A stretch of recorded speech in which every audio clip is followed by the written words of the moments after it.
త్రిపురా రహస్యం జ్ఞానఖండ సారం అనే శాక్తేయ గ్రంథం చదువుకుంటూ ఉన్నాం మన రికార్డింగ్లో ఇది 6వ నెంబరు. ఇంకా పీఠికలోనే ఉన్నాము. పీఠికలో 14వ పేజీ 2nd పారాగ్రాఫ్ నుంచి చదువుకోవాలి. ఇప్పుడు చదువుకుంటున్నాం. ఈ ప్రసంగములోని విషయము అతీంద్రియమై ఆలోచించుటకు కూడా అలవి కాకుండుటచే పరశురాముడు కలత నొందిన మనస్సుతో మరల ఇట్లు పలికెను. మహాత్మా, మీరు చెప్పినది సారవంతముగానే తోచుచున్నది, కానీ అది చాలా గంభీరమగుట వలన, మీరు నాకు సంక్షేపముగా చెప్పుట వలన నాకు చక్కగా తెలియలేదు. కావున సందేహములు కలుగుచున్నవి. నన్ను కరుణించి ఆ విషయము నాకు ఎట్లు చక్కగా తెలియనో అట్లు వివరించి బోధింపుము. మీరు సర్వజ్ఞులు, శరణాగతుడనైన నన్ను రక్షింపుము. అంత సంవర్తుడు కొంతసేపు అంతర్ముఖుడై ఉండి భార్గవుని యొక్క భవిష్యత్తునంతను తెలుసుకొని మధురముగా ఇట్లనెను. రామా, వినుము. ఈ మార్గము ఎవరికైనాను సులభముగా గోచరించున్నది కాదు. ఇది చాలా సూక్ష్మమైన విషయము. అందువలన కొండపైకి ఎక్కుట వలె సంసారము నుండి పైకి పోవు మార్గమును గ్రహించుట మలిన చిత్తులకు దుర్ఘటము. ఇది తెలుసుకొనుటకు సులభము కానిదగుట వలననే చెప్పుటకును సులభము కాదు. ఇది ఎట్టి లోక పరిజ్ఞానమునకు అందనిది అగుటచే దుర్లభమని చెప్పబడుచున్నది. ఇది త్రిపురాదేవి యొక్క సేవ వలన తప్ప వేరొక విధమున లభింపదు. ఆ దేవి యొక్క సేవాభాగ్యము కూడా గురువర్యుని కృప వలన తప్ప మరి ఒక విధమున లభింపదు. సత్సంగమే అందులకు హేతువు. సకల శుభములకు సత్సంగమే మూలము. కావున గురునాథుడైన దత్తాత్రేయుని యొద్దకు పొమ్ము. ఆయనను ఆరాధించి సంతోషపెట్టి త్వరలోనే వాంఛితమును పొందగలవు. రాత్రియందు చీకటిలో త్రోవ తప్పినవాడు సూర్యుని వలన తప్ప ఎట్లు మరల సరి అయిన త్రోవకు రాలేడు, అట్లే ఎవ్వడైనను గురుసేవ వలన తప్ప సుఖమును పొందచాలడు. నేత్రరోగికి అంజనము నొసంగు వైద్యుని వలె సంసార రోగికి గురువు తప్ప వేరొక గతి లేదు. సాక్షాత్తుగా సదాశివుడే శిష్యులను అనుగ్రహించుటకై గురువుగా మనుష్య రూపమును పొంది ఎల్లప్పుడూ పర్యటించుచుండును. ధనము, కీర్తి మొదలగు వానిని సమృద్ధిగా పొంది ఉన్నను మూడు లోకములలో ఎవడైనను గురుదేవుని పాదాబ్జములను ఆశ్రయింపక శ్రేయస్సును ఎట్లు పొందగలడు? కావున నీవు ఇచ్చటి నుండియే వెంటనే గురువు యొద్దకు పొమ్ము. ఆయనను కైతవము లేని చిత్తముతో దృఢమైన భక్తితో ఆరాధింపుము. గురువు ప్రసన్నుడైనచో మూడు లోకములందును దుర్లభమేముండును. ఆయన ఇప్పుడు గంధమాదన శైలమున సిద్ధయోగులచే సేవింపబడుచు ఆశ్రమమునందున్నాడు. నీకు శుభమగునుగాక, నేను పోవుచున్నాను. అంతటా పరశురాముడు చూచుచుండగానే ఆయన ఈశాన్యముగా బయలుదేరి ఆకాశ మార్గమునందు పోవుచు గాలిచే తరుమబడుచున్న మేఘ పటలము వలె నిమేషమాత్రమున అగోచరుడయ్యను. వెంటనే భార్గవుడు సంవర్తుని మాటల వలన కలిగిన కుతూహలముతో త్వరాన్వితుడై దత్తగురువు యొద్దకు బయలుదేరెను. బాలప్రియ. అభిమానము క్రోధమునకు మూలమని, అభిమాన క్రోధమూల అని పరశురాముడు తలచుట గమనింపదగి ఉన్నది. నేనింత వాడనని తన శక్తి సామర్థ్యములను గూర్చి భావించుకొనుట అభిమానము.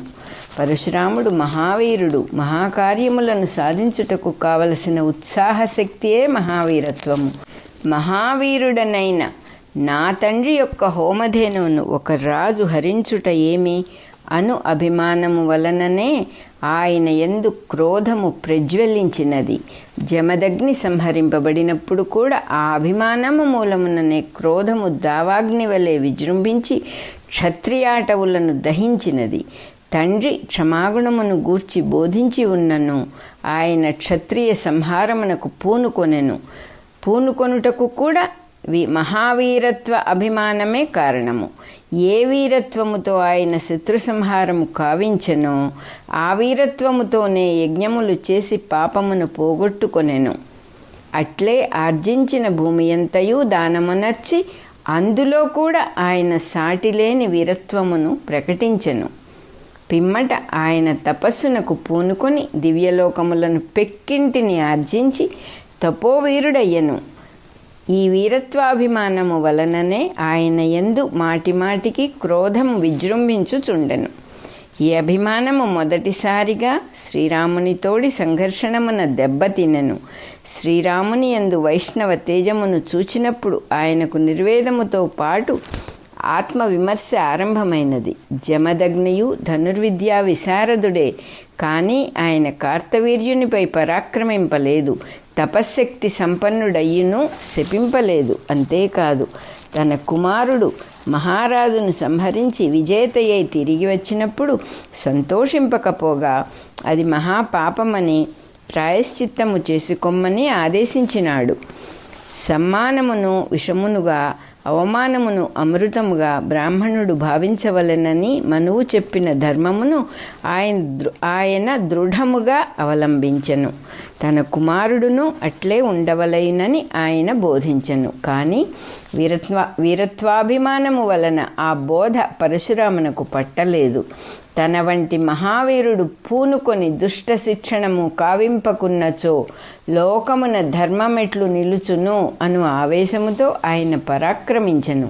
తన తేజము కన్నను చాలా రెట్లు అధికమైన విష్ణు తేజమును శ్రీరాముని యందు చూచినప్పుడు లోకరక్షణ భారము తన భుజస్కంధముల పైననే లేదని, తానును తన తండ్రి వలె బ్రాహ్మణ ధర్మమును అవలంబించి అవమానమును సహించి ఉన్నచో విష్ణుదేవుడే అవతరించి దుష్టులను శిక్షించి ఉండేవాడని, తాను దురభిమానము వలననే బ్రాహ్మణునకు అనుచితమైన హింసాకృత్యమునకు పాల్పడితినని ఆయన గ్రహించెను.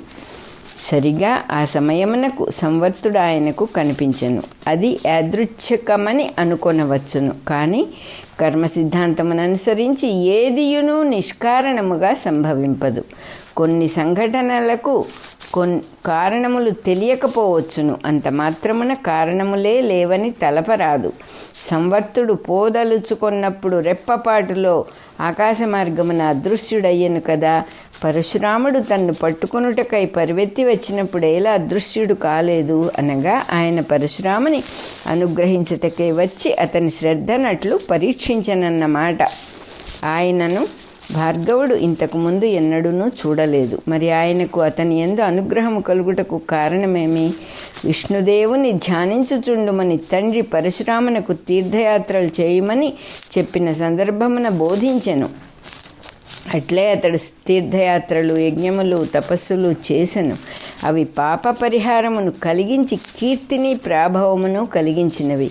కానీ అవి అభిమానమును క్రోధమును కొంచెము కూడా కదిలింపలేకపోయినవి.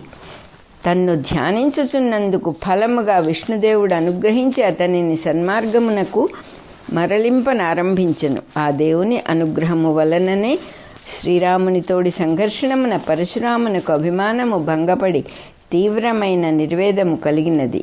ఆ అనుగ్రహము వలననే సంవర్తుడు కూడా సాక్షాత్కరించెను. అప్పటికి పరశురాముని యందు వీరత్వాభిమానము భగ్నమైనను, నేను బుద్ధిశాలిని, వాక్పటుత్వము కలవాడను అన్న అభిమానం ఇంకనూ మిగిలి ఉన్నది. సామాన్యులైన పండితులకు, మేధావులకు ఇట్టి అభిమానముండును. మరి మహారాజై పాలించి నూతన స్మృతి గ్రంథమును సైతము నిర్మించిన భార్గవునకు ఇది ఎంత గాఢముగా అయినా ఉండవచ్చును. ఈ అభిమానం ఉన్నంత వరకును ఎవడును ఇతరులకు హృదయపూర్వకముగా శిష్యుడు కాజాలడు. సంవర్తుడు భార్గవుని యందు ఈ అభిమానమును భగ్నమనర్చి వినయమును కలిగించెను. అతడు వేసిన "ఎవరు నీవు" అను ప్రశ్ననే విమర్శించి సంవర్తుడు "నీకు ప్రశ్న వేయుట కూడా తెలియలేదు" అని నిరూపించెను.